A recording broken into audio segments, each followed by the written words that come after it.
One day, Sandra Patinkin saw a little boy rummaging through her garbage cans. He was taking their discarded food. Soon after, she found out that he did this every day and decided to follow him, only to discover something she didn't expect.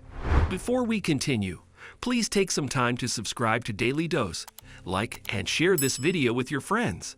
It might brighten their day and inspire them to do good. Also keep watching because an important lesson awaits at the end of the video. Sandra Patinkin's morning was peaceful and tranquil as always. Her husband was at work, and all her children were adults in their own homes. Therefore, she always took her time in the mornings to do her skincare routine in front of her vanity mirror and stare at the view of her front yard. Her family was insanely wealthy thanks to her husband's company, and their kids were all successful on their own. For years, they never had to think much or worry about money, except for what they read about world events. The older woman thought she understood her privilege, but she was about to learn how wrong she was. Sandra was almost done with her skincare routine when she spotted movement in her front yard, which was odd because her gardener was not due that day, and her housekeeper had asked for the day off. Moreover, the neighbors in this suburban area of Connecticut wouldn't approach the house without calling her first. Sandra rose from her vanity, got closer to the window, and looked at the expanse of perfectly cut green grass toward a little boy who was opening her garbage cans right next to the mailbox. Her brows furrowed in confusion, and her eyes didn't leave him as she tried to decipher what he was looking for. Suddenly, he took some of the takeout containers they had thrown away the previous night. "Oh dear, he's searching for food," she muttered quietly and continued watching him. Finally, the little boy placed everything he could find into his bag and walked away. Sandra extended her neck and pointed her toes as far as she could to see where he went, but she soon lost track of him. She thought about complaining to the HOA or calling the police, but it didn't make sense. Obviously, the kid was hungry and wasn't doing anything precisely wrong. He probably wouldn't return at all, but she was wrong. The little boy returned every day that week, and he might have been coming for a long time. As Sandra stared at her full pantry and fridge, she felt awful about all the food they had thrown away in the past. To her family, it was trash. But to some people, it was all they could find. Or perhaps the boy was feeding the leftovers to stray dogs. That could be happening too. In any case, she didn't want to raise the issue with neighbors despite her earlier thoughts in case they stopped him from coming. Her curiosity was intense, and she wanted to know what was happening. Every night since the first time, she started leaving full containers of takeout so the boy could have decent meals, even if he thought they had been thrown. And her heart broke every time she saw the excitement on his face after discovering them. But he never started eating immediately, and it was time to find out where he was taking all the food. Therefore, put her running shoes on early the following morning and was ready to follow the kid wherever he went. The little boy was quick, grabbed the takeout containers and everything else he could find, and started walking. Sandra thought about taking her car, but it might be too conspicuous, so she started following him on foot, hoping he didn't walk too quickly or go through dangerous areas. After what seemed like hours to the older woman, but it was only about 30 minutes, they finally arrived in a strange neighborhood she had never seen. The boy luckily didn't notice her all this time. The area was not affluent, and she looked around, worrying about getting lost trying to return home.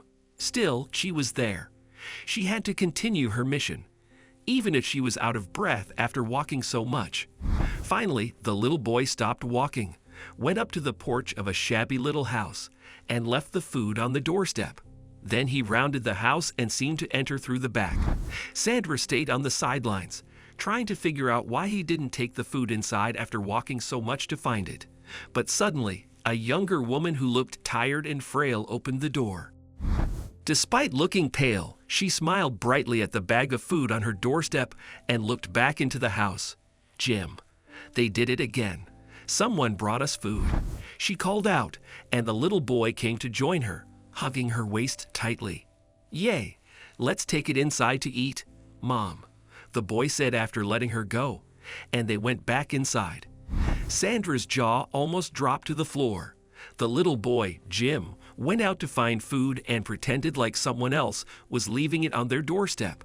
She couldn't understand why. And why didn't they have enough food? Her family donated enough to charities that pretended to feed the poor and paid a ton in taxes so other people could have government assistance.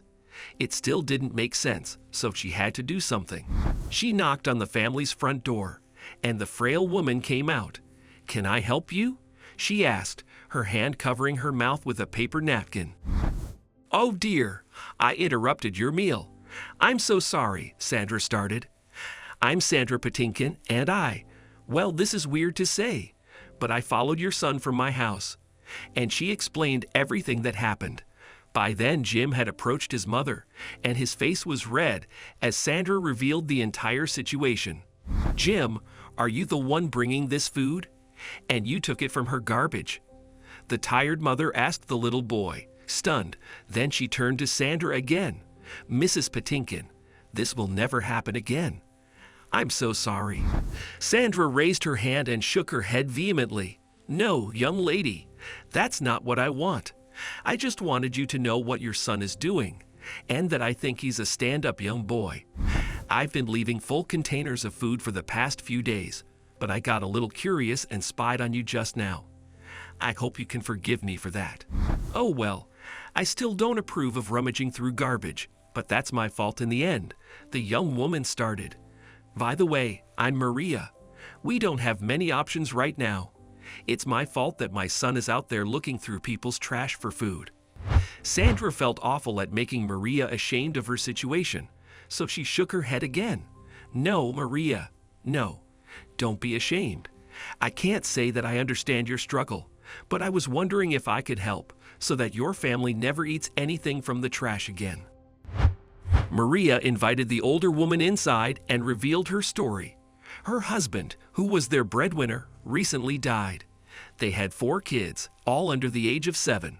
She couldn't work because she had to watch them, and their government assistance had yet to start. Sandra asked about going to food banks, but Maria told her that it was so far from her home that she couldn't make that trip anymore. Things were getting dire for them until some bags of food appeared on their doorstep over the past month. Jim often found packages of untouched food in people's bins, and lately things had been delicious because of Sandra's actions. "But that's not enough to maintain your family, dear," Sandra told her after talking for about an hour. "Listen, I have an idea. My housekeeper has been talking about retiring soon, and we have so much room in the house. There's even a pool house that we could convert into the maid's quarter. You'd have a job, and your kids would be safe in my house. And you'd never have to wonder where your next meal will come from." "That's too much. Too good to be true," Maria said, shaking her head and looking down in defeat until Sandra placed her hand on top of hers. "Please. I will not be able to sleep knowing that I have so much and a whole family with little kids is going hungry. And this is not charity because you'd be working for it," the older woman insisted, her eyes pleading with Maria to accept. The humble woman finally nodded, and Sandra prepared to leave since her walk home would take a long while. "We could call a taxi for you," Maria suggested. "No, I'll walk. I need to think hard about my life, but I'll start arranging things, and you guys can move in by the end of the week," Sandra added and waved them goodbye. During her walk home, she thought long and hard about life. How little she understood her intense privilege and promised herself to do better in the future. Maria and her kids settled into the house quickly, and she was the hardest worker Sandra had ever met. But the best part of hiring her was that her home was again lively. She thought her peaceful mornings were perfect, but now she heard the sound of happy kids running in her backyard, which was better than anything else in the world. She and Jim formed a great bond, and she strived so that he and his siblings had the best education they could have.